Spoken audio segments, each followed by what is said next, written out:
আজকে মরলে কালকে 2 দিন পরের দিন কেউ কাঁদবে না। যাদের জন্য করলা কামাই মরলে তারা চিনবে না। আজকে মরলে কালকে 2 দিন পরের দিন কেউ কাঁদবে না।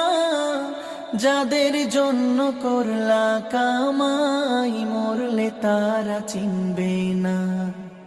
থাকতে সময় করো আমল, ঈমান করো খাঁটি। থাকতে সময় করো আমল, ঈমান করো খাঁটি। শেষ ঠিকানা তোমার আমার 3.5 হাত মাটি। শেষ ঠিকানা তোমার আমার 3.5 হাত মাটি।